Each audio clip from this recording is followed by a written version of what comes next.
Bismillahirrahmanirrahim. Assalamualaikum warahmatullahi wabarakatuh. Salam anak Sulawesi, salam anak Bugis, salam sopan santun untuk kita semua. Perkenankanlah saya untuk menyampaikan beberapa kata untuk dijadikan sebagai pelajaran, untuk dijadikan sebagai nasihat bagi yang ingin menjadikan pelajaran, bagi yang ingin menjadikan nasihat. Kali ini saya akan menyampaikan beberapa kata dan ingin membahas lagi dan lagi. Mari kita bersama-sama sebagai orang Islam menggunakan teknologi internet, sosial media kepada tempatnya sesuai yang diridhoi oleh Allah Subhanahu wa taala. Kemudian kepada seluruh saudara Islamku dimanapun berada, pengguna sosial media atau para konten kreator atau sesama saya pendakwah, mari kita bersama-sama menggunakan sosial media kepada tempatnya. Kita sudah berada di akhir zaman dan kita ketahui bersama apabila kita sudah berada di akhir zaman, maka banyak yaitu problem-problem kehidupan yang di luar daripada pemikiran kita. Terkadang kita melakukannya namun kita sebagian banyak orang Islam tidak menyadarinya.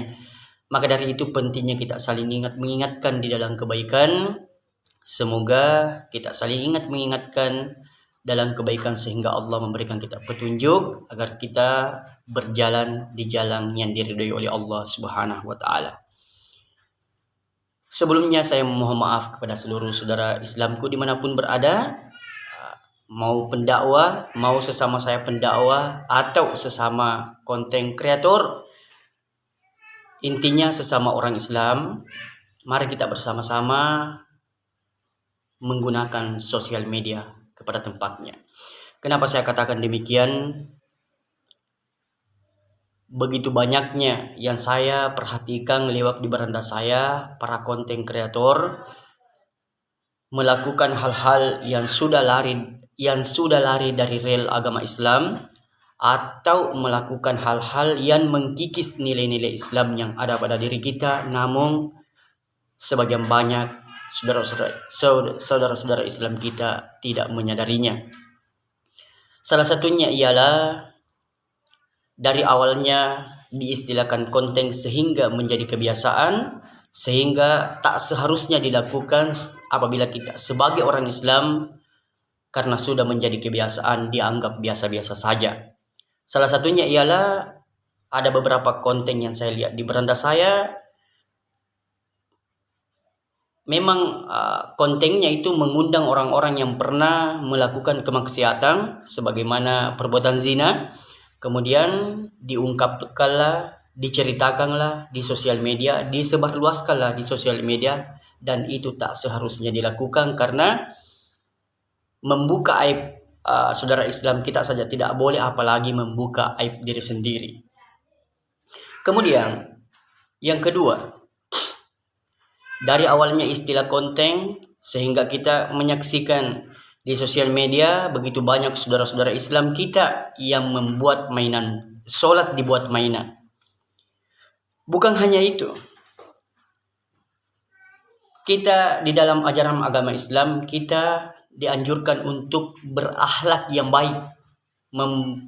Bagaimana agar kita bisa berperilaku, berpenampilan yang baik, mempunyai tingkah laku yang baik, sehingga orang-orang yang tidak beragama Islam bisa bercermin kepada orang-orang Islam bahwa ternyata orang-orang Islam mempunyai yaitu perbuatan yang baik. Ternyata orang Islam akhlaknya begitu baik apabila orang Islam apabila orang Islam mengamalkan Islam yang sesungguhnya, yaitu bertingkah laku dengan penuh akhlak. Namun kita perhatikan di sosial media, sebagian banyak saudara-saudara Islam kita, terkhususnya kepada konten kreator, membuat daripada konten-konten yang tak seharusnya dilakukan sebagai orang Islam. Diistilahkan bahwa ini hanya konten, mungkin dianggap bahwa ini leluconan sebagai bahan ketawaan, tetapi terkadang melampaui batas dalam untuk menghibur. sehingga terkikisnya nilai-nilai Islam yang ada pada diri kita, namun sebagian banyak orang Islam tidak menyadarinya. Maka dari itu saya menghimbau diri pribadi saya sendiri dan untuk kita semua sebagai orang Islam, mari kita bersama-sama menggunakan sosial media kepada tempatnya. Ketika kita ingin membuat daripada karya konten, buatlah karya konten yang bermanfaat, yang bisa bermanfaat diri pribadi sendiri dan untuk orang-orang banyak atau untuk orang-orang Islam maupun bukan orang Islam. Kemudian yang terakhir, sesama saya pendakwah, mari kita bersama-sama berdakwah sesuai yang telah dicontohkan oleh Rasulullah SAW, berdakwah melalui sosial media maupun secara langsung naik di mimbar. Mari kita bersama-sama berdakwah dan menjaga perasaan saudara-saudara Islam kita. Ketika kita menyampaikan dakwah, mari kita bersama-sama menjaga perasaan saudara kita ketika kita menyampaikan dakwah kita, sehingga saudara-saudara Islam kita mudah menerima apa yang kita sampaikan. Itulah yang sempat saya sampaikan. Mudah-mudahan ada manfaatnya kepada diri pribadi saya sendiri dan untuk kita semua sebagai orang Islam. Sekali lagi, mari kita bersama-sama menggunakan sosial media kepada tempatnya. Lebih dan kurangnya mohon dimaafkan. Assalamualaikum warahmatullahi wabarakatuh.